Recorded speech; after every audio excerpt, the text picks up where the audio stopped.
School में जहाँ सभी बच्चे क्लास में खेल रहे होते हैं, वहीं अंजलि अपनी पानी की बोतल भरकर सीट पर जा रही होती है। तभी सौम्या उसे रोककर हंसते हुए कहती है, अरे सर, इसकी ड्रेस तो देखो, ऐसा लग रहा है जिसे कितने समय से धोई नहीं है।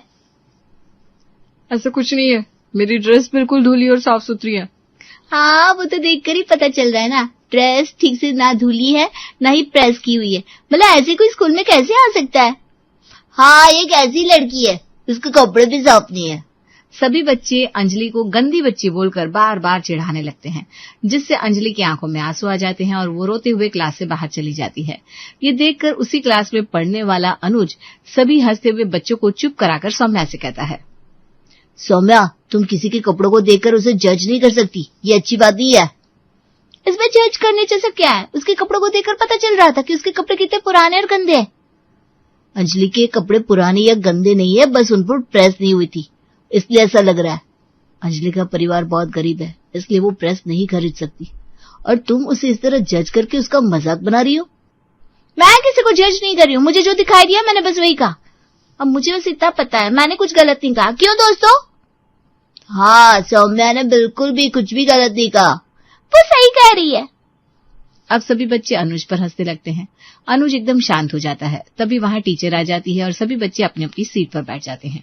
दरअसल सौम्या बचपन से ही बहुत तेज तर्रार और हर किसी को देखकर जज करने वाली लड़की थी, जिसके कारण आए दिन वो अपने क्लास के गरीब बच्चों का मजाक बनाया करती थी और हर किसी को जज करके उसकी खिल्ली उड़ाती थी। बड़ी होने के बाद भी बचपन की उसकी ये आदत उसका पीछा नहीं छोड़ती। एक रोज कॉलेज में, अरे पुनीत, तो आज फिर वही घर का खाना ठूस रहा है। लगता है तेरे घर वाले तुझे पॉकेट मनी नहीं देते। ऐसा कुछ नहीं है वो। अरे बस, तेरी ये गरीबों वाली हरकतों से पता चल रहा है कि तेरा परिवार कितना कंजूस और मक्खी चूस है। सौम्या, तुम मुझे इस तरह जज नहीं कर सकती, और तुम्हारी हिम्मत कैसे हुई मेरे परिवार को कंजूस बोलने की? ओह, इसमें हिम्मत वाली क्या बात है? और पुनीत, सच कहूं ना तो सच समझने में ही भलाई है। अरे कॉलेज में आकर भी कैंटीन की जगह घर का खाना खा रहे हो, तो ये तो कंजूसी हुई ना। सौम्या कैंटीन में इतने जोर से उसे ये बातें बोल रही थी कि कैंटीन में बैठे सभी लोग उसकी ये बातें सुनकर हंसते हुए पुनीत को अजीब नजरों से देखने लगते हैं। ऐसे में पुनीत सौम्या से ज्यादा बहस नहीं करता और अपना सामान उठाकर वहां से चला जाता है। सौम्या ऐसे ही हमेशा लोगों को जज किया करती। समय बीतता है, उसके घर वाले उसके लिए राजन नाम की एक लड़की का रिश्ता देखते हैं। देख सौम्या, ये रही लड़के की फोटो, एक बार तू भी देख ले। कल इसके घर वाले यहाँ आ रहे हैं तुझे देखने। वो तुझे देखने आ रहे हैं, इसलिए उन्हें देखकर तू जज मत करने लगना। सौम्या फोटो को देखने लगती है और लगातार देखती रहती है। तभी उसकी माँ उसके सिर पर मारकर कहती है, ये लड़के की फोटो है, किसी अजूबे की नहीं जो इस तरह घूर कर देख रही है। देखने में तो बढ़िया है, पर इसकी नाक थोड़ी टेढ़ी नहीं है? देखो ना, ऐसा लग रहा है जैसे प्लास्टिक सर्जरी करवाई हो। तेरा दिमाग खराब हो गया है क्या? बस फोटो देखकर तू ये बात कह रही है, कल जब वो सामने होगा तब पूछ लियो। पूछने जैसा क्या है, तो मैं तो उसे देखकर ही बता दूंगी। हाँ हाँ ठीक है, और हाँ, कल एक बात का ध्यान रखना, जब वो तुझे देखने आए तो अपना ये जजमेंटल मुंह थोड़ा बंद रखियो। कल की कल देखेंगे माँ, पहले मुझे खाना दे दो, वैसे भी बहुत भूख लगी है। अगले दिन राजन और उसका परिवार सौम्या के घर आता है। सौम्या को देखकर राजन की बहन वीणा अपनी माँ के कान में कुछ कहती है। ये दोनों माँ बेटी आपस में क्या बड़बड़ा रहे हैं? हो ना हो मेरे बारे में बात कर रहे होंगे। मालिनी बहन, आपकी बेटी सुंदर तो बहुत है, लेकिन कुछ बोल ही नहीं रही। ये गूंगी तो नहीं है ना? अरे बहन जी, आप भी अच्छा मजाक करती है। मेरी बेटी गूंगी नहीं है, वो बस आप लोगों के सामने थोड़ा सा शर्मा रही है। वो सब तो ठीक है, एक बार इसे चलकर दिखाने को कहिए ना। पागल लोग, अब मुझे क्या लंगड़ी समझ रहे हैं? अगर मुझे लड़का पसंद नहीं होता ना, तो अब भी इन लोगों की खटिया खड़ी करती थी। इसी तरह पूरे 2 घंटे तक राजन के घर वाले सौम्या को देख परख कर रिश्ता पक्का कर देते हैं। कुछ ही समय बाद सभी रीति रिवाज और बड़ों के आशीर्वाद के साथ सौम्या और राजन की शादी पूरी हो जाती है। शादी में जहां सभी खाना खा रहे होते हैं, वहीं एक लड़की को जल्दी जल्दी खाते देखकर सौम्या अपनी माँ के कान में कहती है, अरे माँ, ये भुक्खड़ लड़की मेरी शादी में कहां से आ गई? देखो तो कैसे लबर लबर खा रही है, जैसे अब खाना मिलेगा ही नहीं। धीरे बोल सौम्या, और अपनी शादी के दिन भी तू लोगों को जज कर रही है। अरे वो पड़ोसन शर्मा जी की बेटी है, अपनी शादी में भी तू ऐसे लोगों को जज कर रही है। अब इसमें जज करने वाली क्या बात है? मेरी नजर पड़ गई तो मैंने कहा थी, और क्या। चल चल, अब तो भी कुछ खा ले, कुछ ही देर में विदाई का समय हो जाएगा। सुबह के समय सौम्या अपने मायके से विदा होकर ससुराल चली जाती है, जहाँ कुछ दिन तो सब ठीक रहता है। पर एक रोज जब सौम्या अपनी अलमारी से साड़ी निकाल रही होती है, तभी उसकी सास उसे टोकते हुए कहती है, अरे बहू, इतनी सिंपल साड़ी पहनेगी तू? क्या हुआ माँ जी, ये साड़ी अच्छी नहीं है क्या? अच्छी? अरे बिल्कुल अच्छी नहीं है। भला नई नवेली दुल्हन ऐसी सिंपल साड़ी कैसे पहन सकती है? माँ जी, ये हल्की है ना, तो पहनने में कंफर्टेबल रहती है। बहू, अपनी सहूलियत के साथ परिवार की इज्जत का भी तो ख्याल रखना है। अरे ये साड़ियां तो मैं नौकरानी को भी ना दूं। उनकी ये बात सुनकर उसकी ननद रिया दरवाजे पर खड़ी जोर जोर से हंसने लगती है। माँ, आपने तो अपनी बहू रानी को नौकरानी कह दिया। वैसे भाभी माँ सही कह रही है, इतनी सिंपल साड़ी आपको नहीं पहननी चाहिए। माँ जी, मेरे पास और भी साड़ी। अरे बस बहू, अपनी साड़ी अपने पास ही रख और एक काम कर, मेरे कमरे में आ जा, मैं तुझे 2-3-4 भारी साड़ियां निकाल कर दे देती हूँ। इससे पहले कि सौम्या कुछ बोलती, वंदना और रिया वहां से चली जाती हैं। माँ जी ने मेरी 2-4 साड़ियों को देखकर ही मुझे जज कर लिया, ये तो ठीक नहीं है। सबको जज करने वाली सौम्या को आज उसकी सास ने जब जज किया तो वो इस बात को पचा नहीं पाई।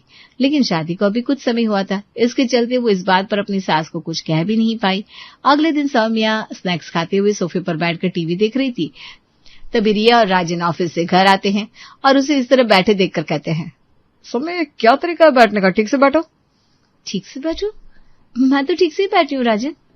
ये सोफे पर आलती पालती मारकर बैठने को तुम ठीक से बैठना कहती हो? कोई बाहर से आकर देखेगा तो क्या सोचेगा कि तुम्हें ठीक से बैठना भी नहीं आता? राजन बोल ही रहा था कि उसकी आवाज सुनकर वंदना उसके लिए पानी लेकर आती है।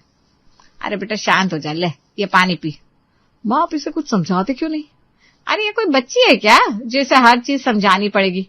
एक घर की बहू है, शादीशुदा है, इतनी बातें तुझे पता होनी चाहिए कि कैसे बैठना है, कैसे उठना है। पर माँ जी, मैं तो बस सोफे पर भैंस की तरह पसर कर बैठी थी।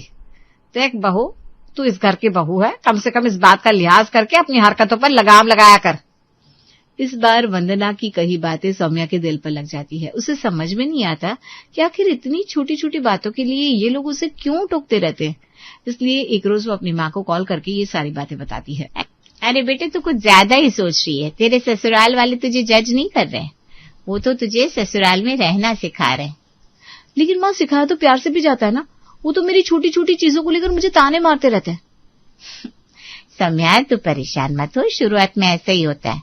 जैसे जैसे समय बीतेगा सब कुछ ठीक हो जाएगा। और इन फालतू की बातों को लेकर चिंता मत किया करना, अपने मन को दुखी कर।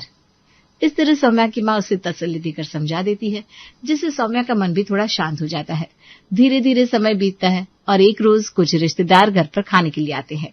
वंदना बहन, अब तो आपके घर में बहू आ गई है, कम से कम कभी कभार हमारे घर के चक्कर लगा लिया करो। हाँ वंदना, तूने तो कहीं आना जाना ही छोड़ दिया। देख, तुझसे मिलने के लिए मैं कोलकाता से यहाँ आई हूँ। तभी सौम्या सभी के लिए चाय लेकर आती है। अच्छा, तो ये है तेरी बहू, बड़ी सुंदर है, नजर ना लगे। वैसे वंदना, तुझे याद है जब तेरी विदाई हो रही थी तो तू कितने जोर जोर से रोई थी, इतने आंसू बहाए थे तूने कि तेरा सारा मेकअप आंसुओं के साथ बह गया था। उसकी बातें सुनकर सभी हंसने लगते हैं। ऐसे में सौम्या को भी हंसी आ जाती है और वो जोर जोर से हंसने लगती है। उसे इस तरह जोर जोर से हंसता हुआ देखकर सभी उसकी तरफ हैरानी से देखते हैं। तभी वो चुप हो जाती है। बुरा मत मानना वंदना बहन, आपकी बहुत सुंदर भले ही हो, लेकिन उसकी हंसी बिल्कुल चुड़ैल वाली है। बिल्कुल सही कहा जी। अरे वंदना, तूने अपनी बहू को ठीक से हंसना भी नहीं सिखाया। ये देख कैसे चुड़ैल की तरह हंस रही है। इसकी हंसी सुनकर तो एक पल को मैं भी शांत हो गई। भला कोई इंसान इस तरह कैसे हंस सकता है? तभी वंदना सौम्या को बहुत गुस्से से देखने लगती है। तो सौम्या अपनी नजरें नीचे करके वहां से रसोई में चली जाती है। माँ ने तो कहा था जैसे जैसे समय बीतेगा सब ठीक होता रहेगा, लेकिन यहाँ तो उल्टा ही हो रहा है। मुझे तो समझ में नहीं आ रहा आखिर ऐसा क्या गलत कर रही हूँ मैं, जो मुझे हर बार सुनने को मिलता है। हर बात पर टोकने और ताने सुनने के कारण अब सौम्या निराश होती जा रही थी। एक रोज उसे उसकी सहेली चंदा का कॉल आता है। कैसी है सौम्या तू? शादी के बाद तो तूने बातचीत करना ही बंद कर दिया है। ऐसा कुछ नहीं यार, तू तो जानती है ना घर गृहस्थी में कैसे बिजी हो जाते हैं, समय का पता ही नहीं चलता। ये तूने सही कहा, लेकिन यार हम बचपन के दोस्त हैं, ऐसे एक दूसरे को याद नहीं करेंगे तो कैसे चलेगा। चले काम करते हैं, हम संडे को मिलते हैं ना। हाँ यार, मिलने का मन तो मेरा भी है, बता कहाँ आओ? देख, वैसे तो बहुत गर्मी हो रही है, कहीं बाहर मिलना ठीक नहीं रहेगा, एक काम करते, एक दूसरे के घर पर मिल लेते। ठीक है, फिर एक काम कर, मैं तुझे अपने घर का एड्रेस भेजती हूँ, तू संडे को मेरे घर आ जाना। अरे यार, मुझे घर बुलाने से पहले एक बार अपनी सास से तो पूछ ले, उन्हें कोई दिक्कत तो नहीं है ना मेरे घर आने से। अरे यार, तू मेरी बचपन की दोस्त है, तू मुझे घर मिलने आ रही है, इसमें उन्हें क्या दिक्कत हो सकती है। चल ठीक है, इस संडे का प्रोग्राम पक्का रहा। और हाँ, साथ में मैं काव्या और विनीता को भी लेकर आऊंगी, उन्हें भी तुझसे मिलने का बहुत मन है। अच्छा ठीक है, भूल मत जाना। अब रखती हूँ फोन। अपनी सहेली से बात करके सौम्या को अच्छा लगता है और वो खुशी खुशी खाना बनाती है। कुछ ही देर में सभी को खाना परोसते हुए वो मन ही मन कहती है, अपनी सहेलियों के घर आने की बात माँ जी को बता देती हूँ, वरना कहेंगी मुझे बताया भी नहीं। सौम्या, थोड़ी सब्जी देना। हाँ जी, ये लीजिए। माँ जी, मुझे आपसे कुछ पूछना था। बोल बहू, क्या कहना था। इस संडे को मेरी बचपन की सहेलियां घर आ रही हैं, उनके घर आने से आपको कोई दिक्कत तो नहीं है ना माँ जी। बहू, तेरे सहेलियों ने मेरा कौन सा कर्जा खाया है जो उनके घर आने से मुझे दिक्कत होगी। बस उनके चक्कर में बाहर का खाना मत मंगवा लियो। हाँ भाभी, बाहर का खाना बहुत अनहेल्दी होता है। अरे नहीं, खाना तो मैं खुद घर पर ही बनाऊंगी। मैंने सोचा कि आपको बता दूं इसलिए। अपनी सहेलियों से मिलने की खुशी में सौम्या घर में बहुत सी तैयारी करती है। उस दिन पहनने के लिए एक नई साड़ी भी लेकर आती है। शनिवार की रात उसे खुशी के मारे नींद नहीं आती, तो उसका पति कहता है, आज तो मैं नींद क्यों नहीं आ रही है, रोज तो 10 बजते ही सो जाया करती हूँ। अरे वो कल मैं इतने समय बाद अपनी सहेलियों से मिलने वाली हूँ ना, तो यही सोच सोचकर मुझे नींद नहीं आ रही। तुम भी नाजीब हो, दोस्तों से मिलने के लिए भला इतना एक्साइटेड कौन होता है। तुम नहीं समझ पाओगे, क्योंकि तुम तो अपने दोस्तों से रोज ही मिलते हो ना। हाँ भाई ठीक है, तुम्हें नींद नहीं आ रही तो लाइट बंद कर दो, मुझे तो सोना है। सौम्या उठकर लाइट बंद कर देती है। अगली सुबह वो जल्दी उठकर पूरे घर की साफ सफाई करती है और सभी के लिए बढ़िया नाश्ता बनाती है और दोपहर को खाना बनाकर अच्छे से नहाकर तैयार हो जाती है। कुछ ही देर में दरवाजे की घंटी बजती है और उसकी 3 सहेलियां घर आ जाती है। सौम्या सबसे गले मिलती है। अरे सौम्या, शादी के बाद हम तो मोटे हो गए, लेकिन तेरा फिगर तो अभी भी मेंटेन है। तेरे ससुराल वाले तुझे भूखा रखते हैं क्या? अरे क्या कुछ भी बोल रही हो। तुम तीनों बैठो, मैं कुछ खाने के लिए लेकर आती हूँ। बहुत समय बाद मिलने के कारण सौम्या अपनी सहेलियों से बहुत बातें करती है। कुछ ही देर में सभी खाना खाने बैठते हैं, तो सौम्या सब कुछ भूलकर बिंदास होकर खाना खाती है। तभी उसकी ननद रिया उसे अजीब तरह से खाते हुए देखकर कहती है, भाभी ये किस तरह से खा रही है, ऐसे मुंह खोलकर कौन खाता। रिया, लेकिन सौम्या तो हमेशा से ऐसे ही खाना खाती है। अरे खाना खाने की एक तमीज होती है बेटा, और अब ये बच्ची तो है नहीं, बड़ी हो गई है, कम से कम इसे अपनी आदतों में कुछ तो सुधार करना चाहिए। सौम्या की सास और ननद का सौम्या के प्रति ऐसा रवैया देखकर उसकी बाकी 2 सहेली काव्या और विनीता हंसने लगती है। ये देखकर सौम्या की आंखों में आंसू आ जाते हैं और वो उठकर चली जाती है और अपने कमरे में जाकर बहुत रोती है। तभी वहां चंदा आती है और सौम्या अपने आंसू पोंछ लेती है। अरे मत रोक अपने आंसुओं को, मैं तेरी सहेली हूँ, तू मेरे सामने रो सकती है। चंदा, मैं जब से इस घर में आई हूँ तब से मेरी हर हरकत को ये लोग जज करते हैं। कैसे खाती हूँ, कैसे पीती हूँ, कैसे हंसती हूँ, कैसे बोलती हूँ, हर चीज में मुझे टोकते हैं, हर चीज पर जज करते हैं। और आज तो इन लोगों ने तुम लोगों का भी लिहाज नहीं किया, तुम सबके सामने मुझे इतना कुछ सुना दिया। तो ये बता, क्या मैं अपने घर में मुंह खोलकर खाना भी नहीं खा सकती। आज तेरी हालत देखकर मुझे स्कूल की वो बात याद आ रही है, जब तूने अंजलि को उसकी ड्रेस देखकर जज किया था। वो भी बिल्कुल तेरी ही तरह रो रही थी। चंदा की बात सुनकर सौम्या एकदम दंग रह जाती है, जैसे वो स्कूल के उन दिनों में खो गई। क्या हुआ सौम्या, भूल गई वो दिन जब तू हर किसी को जज किया करती थी? कपड़ों से उनका स्टेटस जज कर लेती थी, खाने से उनकी अमीरी गरीबी का पता लगा लेती थी। उस समय उन सभी को भी कितना बुरा लगता होगा। चंदा, आखिर तू कहना क्या चाहती है? मैं यही कहना चाहती हूँ कि जिस तरह तू शादी से पहले लोगों को अलग अलग तरह से जज करती रहती थी, वैसे ही आज तेरे ससुराल वाले तुझे हर बात, हर हरकत में जज कर रहे हैं। लेकिन अपने घर पे मुंह खोलकर खाना कोई गलत बात तो नहीं है। बात सही गलत की नहीं है सौम्या। सोच, जब तू सबको जज कर सकती है तो लोग तुझे जज क्यों नहीं कर सकते? बहू, शाम हो गई, चाय बनेगी कि नहीं? आई माँ जी। वंदना की आवाज देने के कारण उनकी बात पूरी नहीं हो पाती। कुछ ही देर में सौम्या की सहेलियां चली जाती है। रात को खिड़की से बाहर देखते हुए सौम्या के दिमाग में चंदा की बोली हुई बातें घूमती है, तो उसे एहसास होता है, चंदा सही कह रही थी। मैंने बहुत लोगों को जज करके लोगों के सामने उनका मजाक बनाया है, तब उन्हें कितना बुरा लगता होगा। मुझे इसका जरा भी अंदाजा नहीं था। लेकिन इतने महीनों में जब ये सब मुझ पर बीत रहा है तो मुझे पता चल रहा है कि ये सब कितना दर्द देता है। मैं उन लोगों से माफी तो नहीं मांग सकती, लेकिन इतना जरूर समझ गई हूँ कि किसी को जज करके उसका मजाक बनाना कितना बुरा होता है। शादी के बाद उसके ससुराल वालों की उस पर रोक टोक और हर बात के लिए उसे जज करने वाली बात ने सौम्या को ये एहसास दिला दिया था कि किसी को जज करना तब तक आसान होता है जब तक कोई आपको जज करके वैसा एहसास नहीं दिलाते।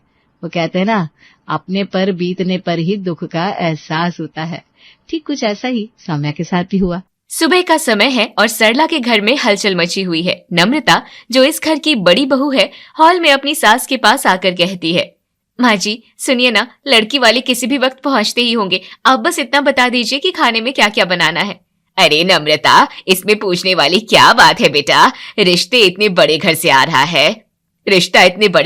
रहा है। रश्मि के पिता शहर के जाने माने लखपति हैं। जितना अच्छा हो सके उतना अच्छा बनाओ। ऐसा करो, केसर वाली खीर बनाओ, गर्मा गर्म पूड़ियाँ, आलू गोभी की शाही सब्जी, बूंदी का रायता और हाँ, बघारे चावल और तड़के वाली पीली दाल तो जरूर बनाना।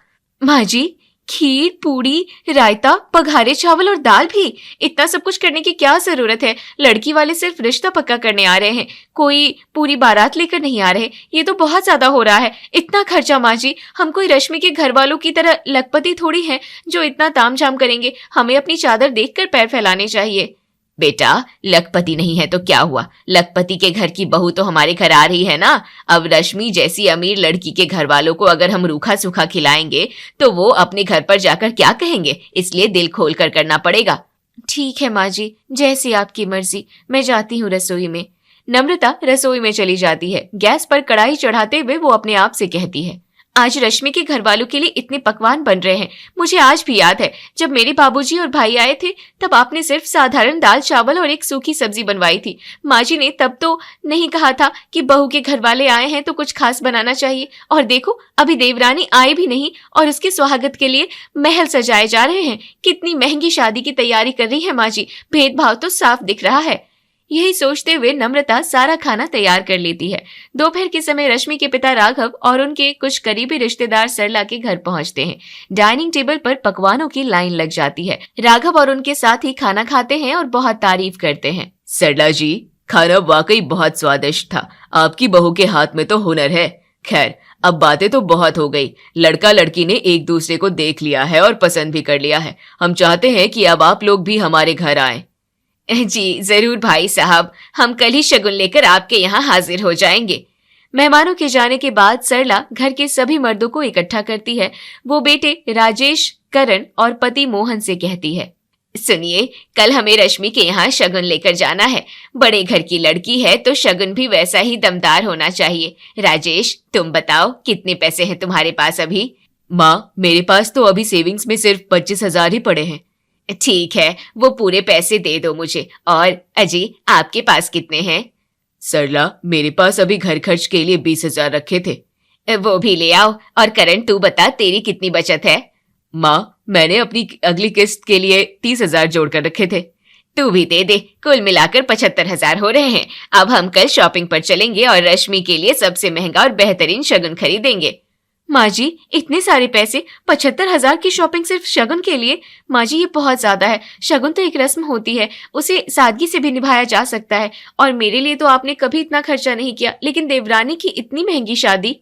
नम्रता, तू फिर से शुरू हो गई। तुझे समझ नहीं आता क्या? वो बड़े घर की लड़की है, उसके यहाँ सोने चांदी की नदियां बहती है। अगर हम सस्ता शगुन लेकर गए तो वो लोग हंसेंगे हम पर। शगुन अच्छे से जाना चाहिए बस। अगले दिन सरला, नम्रता और बेटी किरण बाजार जाती है। सरला महंगे महंगे सूट, साड़ियां और भारी लांचा देखती है। तभी नम्रता एक साड़ी देखकर कहती है, माँ जी जरा देखिए ना, ये साड़ी कितनी सुंदर है, मुझे भी बहुत पसंद आ रही है। क्या मैं अपने लिए ये ले लूं?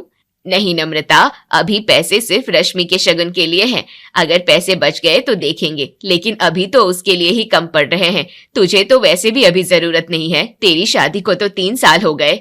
माँ, ये देखो लाचा कितना महंगा और क्लासी है, रश्मि भाभी पर बहुत जचेगा। हाँ, ये अच्छा है। सरला सारा पैसा रश्मि के तोहफों पर खर्च कर देती है। अगले दिन वे लोग शगुन लेकर रश्मि के आलीशान बंगले पर पहुंचते हैं।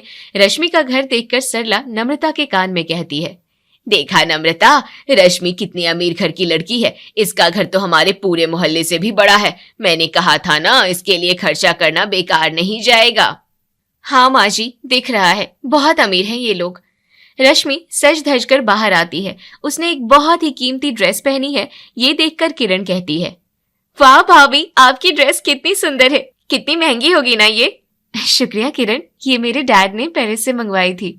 हाँ बेटा, तेरी भाभी अमीर है तो जाहिर है कि कपड़े भी वैसे ही पहनेगी। भाई साहब, हमें रिश्ता मंजूर है। लड़का लड़की एक दूसरे को पसंद करते हैं तो अब हम कौन होते हैं रोकने वाले। ये रहा हमारी तरफ से शगुन।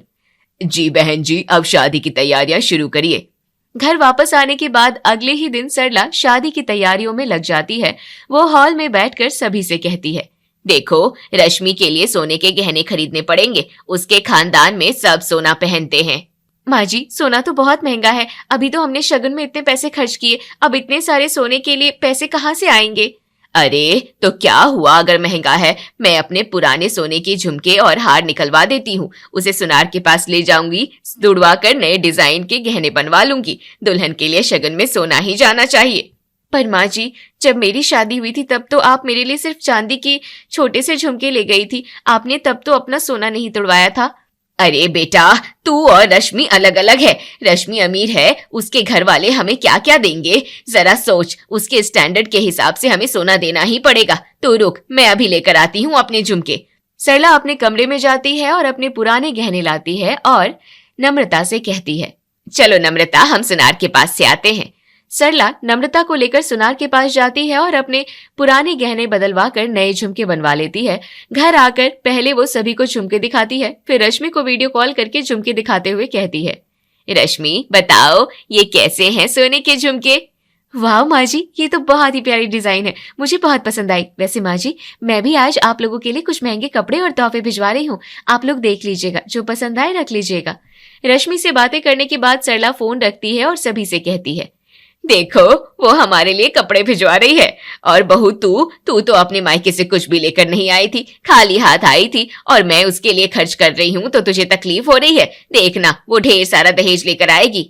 वो लोग ये बात कर ही रहे थे, तभी रश्मि के यहाँ से दो आदमी बड़े बड़े बैग लेकर आते हैं और कहते हैं, ये लीजिए, आप लोग इसमें से अपने लिए कपड़े पसंद कर लीजिए, रश्मि ने भेजे हैं। माँ, ये तो डिजाइनर ड्रेसेस हैं। रश्मि भाभी ने तो बहुत खर्चा किया है हम पर। हाँ तो बेटा, वो अमीर घर से है, उसका दिल भी बड़ा है। वो लोग उन कपड़ों में से अपनी अपनी पसंद के कपड़े रख लेते हैं और बाकी वापस कर देते हैं। ऐसे ही 2 दिन बीत जाते हैं। फिर सरला कहती है, अब हमें भी रश्मि की शादी की शॉपिंग शुरू कर देनी चाहिए। अगले दिन वे सभी बाजार जाते हैं। एक बड़े शोरूम में 50,000 का एक भारी लाचा सरला को पसंद आता है। वो लाचा लेने लगती है, तभी नम्रता कहती है, 50,000 का लाचा? माँ जी, मेरी शादी का लाचा तो सिर्फ 5,000 का था। आपने तो तब कहा था कि सादगी ही सबसे अच्छी होती है। अरे बहू, रश्मि बहुत अमीर है। उसके सामने 5,000 का लाचा लेकर जाऊंगी तो वो उसे पोछा बनाने के लिए इस्तेमाल करेगी। उसके लिए तो करना ही पड़ेगा। ठीक है माँ जी, पर एक साड़ी मुझे भी दिला दीजिए ना, कम से कम देवर की शादी में तो मैं अच्छी दिखूं। अरे भाभी, आप क्या करेंगी इतना महंगा पहनकर? आपकी तो शादी हो गई, अब तो आप घर की बड़ी बहू हो। अब रश्मि भाभी का सोचो, उनका दिन है, फालतू का खर्चा मत करवाओ। ये सुनकर नम्रता चुप हो जाती है। शॉपिंग के बाद लोग घर आते हैं। रात को नम्रता घर आकर राजेश से कहती है, राजेश, तुमने देखा माँ जी और किरण का व्यवहार। रश्मि के लिए 50,000 का लाचा और मेरे लिए 500 रुपए की साड़ी भी नहीं। मेरी शादी में भी आप लोगों ने बहुत कंजूसी की थी। नम्रता, तुम कितना सोचती हो यार। तुम्हारी शादी हो गई, बात खत्म करो। रश्मि अमीर है, उसके डैड के पास करोड़ों हैं। अगर हम उसके लिए नहीं करेंगे तो वो अपने मायके में क्या मुंह दिखाएगी। थोड़ा समझो और ये जलन छोड़ दो। राजेश की बात सुनकर नम्रता चुप हो जाती है। समय बीतता है। शादी की तारीख नजदीक आ रही थी। एक दिन मेहमानों की लिस्ट और खाने का मेन्यू तैयार हो रहा है। सरला कहती है, देखो, खाना ऐसा होना चाहिए कि लोग उंगलियां चाटते रह जाएं और शगन की लिस्ट भी लंबी बनाओ। रश्मि को हर चीज ब्रांडेड मिलनी चाहिए। सरला, लेकिन इतने पैसे आएंगे कहाँ से? हमारा बैंक बैलेंस तो लगभग खत्म हो चुका है। शॉपिंग और जेवर में सब उड़ गया। पैसे नहीं है तो क्या हुआ, लोन ले लो। माँ जी, शादी के लिए लोन? ये तो सरासर गलत है। कर्ज लेकर दिखावा करना हमें बहुत भारी पड़ेगा। तू चुप रह नम्रता, तू हमेशा मनहूस बातें करती है। राजेश, तू देख बैंक से लोन का क्या हो सकता है। ठीक है माँ, मैं बात करता हूँ। अगले दिन राजेश घर आता है और खुशखबरी सुनाता है, माँ, 5 लाख का पर्सनल लोन पास हो गया है। अब हम शान से शादी कर सकेंगे करण की। बहुत अच्छा, अब टेंट वाले को बुलाओ, सबसे महंगा डेकोरेशन करवाओ, बारात बहुत शानदार तरीके से निकलेगी, 500 लोगों को बारात में ले जाएंगे। रश्मि का स्वागत किसी राजकुमारी की तरह होना चाहिए।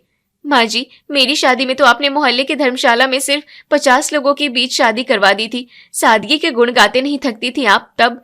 वो तेरी किस्मत थी नम्रता, रश्मि पैसे वाली है तो उसकी शादी तो महंगी करनी ही पड़ेगी। अब जा और काम देख।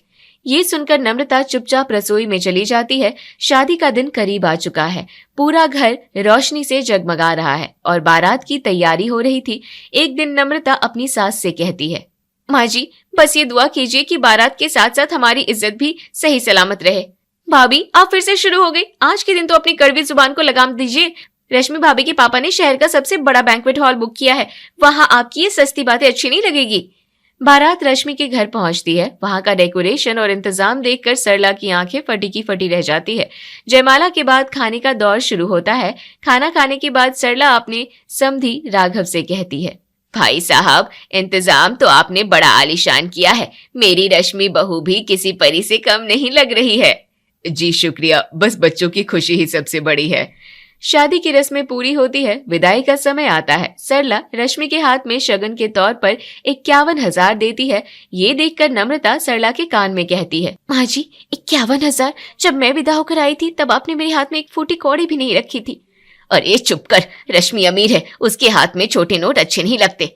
उसके बाद सरला रश्मि के पिता से कहती है, भाई साहब, वो दहेज मतलब सामान कहाँ रखा है?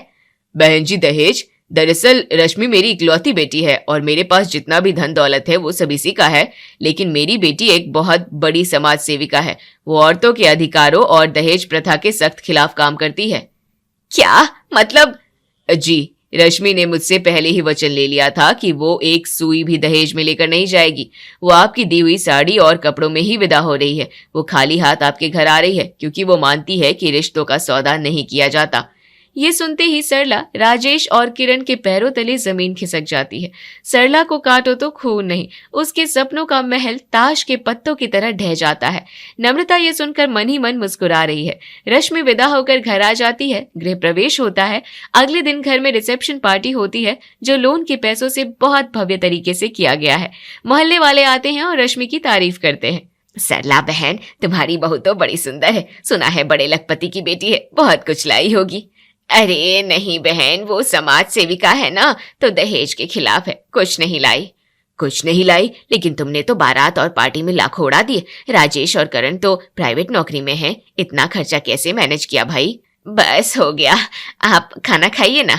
शादी का शोर शराबा खत्म होते ही असली मुसीबत दस्तक देती है। कुछ दिन बीतते हैं और महीने की पहली तारीख आती है। राजेश और करण लिविंग रूम में परेशान बैठे हैं।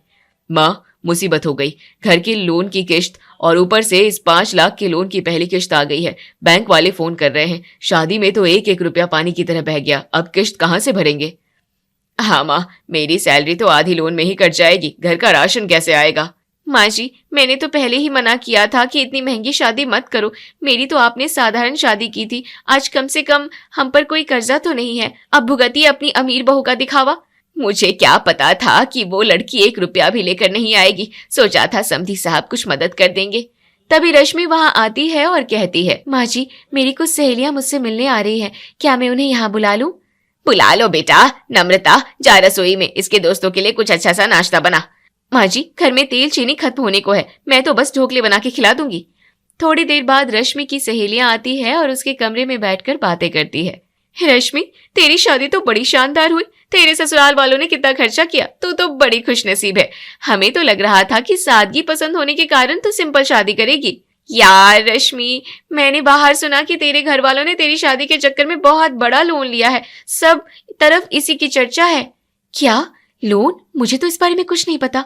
सहेलियों के जाने के बाद रश्मि तुरंत हॉल में आती है जहां सरला और नम्रता बैठी होती है। रश्मि कहती है, माँ जी, क्या ये सच है कि आपने मेरी शादी के लिए कर्जा लिया है? करण, राजेश भैया, आप लोग चुप क्यों हैं?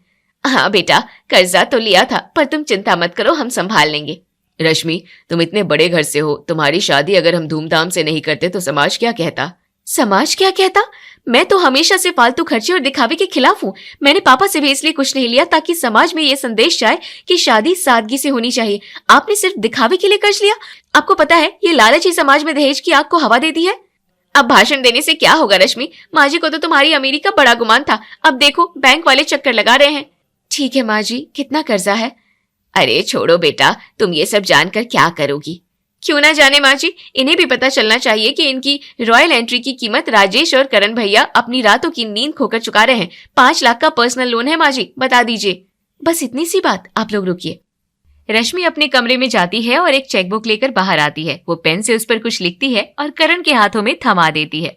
करण कहता है, रश्मि, ये तो 10 लाख का चेक है। तुम्हारे पास इतने पैसे कहाँ से आए? तुमने तो कहा था कि तुम पापा से कुछ नहीं लोगी।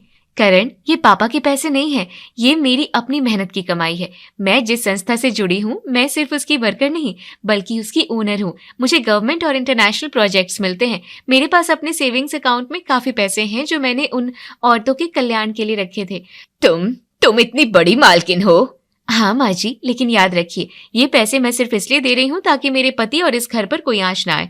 लेकिन आज के बाद इस घर में कभी भी दिखावे या लालच के लिए कोई काम नहीं होगा। और हाँ, नम्रता भाभी भी इस घर की बहू है। जितना मेरा हक है उतना हक उनका भी है। रश्मि, तुम तो सच में बहुत महान निकली। मैंने तुम्हारे बारे में कितना गलत सोचा, मुझे माफ कर दो। मुझे भी माफ कर दो बहू, मैं तो सिर्फ तुम्हारी दौलत और शानो शौकत देख रही थी, तुम्हारा नेक दिल नहीं देख पाई। नम्रता बेटा, मुझे माफ कर दे तू भी, मैंने तेरे साथ हमेशा भेदभाव किया। माँ जी, गहने और महंगे कपड़े तो सिर्फ शरीर की शोभा बढ़ाते हैं, लेकिन संस्कारों से घर चलता है। अब ये चेक लीजिए, अपना लोन खत्म कीजिए। सरला की आंखों से पश्चाताप के आंसू बह निकलते हैं। वो रश्मि और नम्रता दोनों का हाथ थाम लेती है। घर का तनाव अब खत्म हो चुका है। अब इस घर में न कोई महंगी बहू है और न कोई सस्ती बहू। यहाँ सिर्फ एक खुशहाल परिवार है।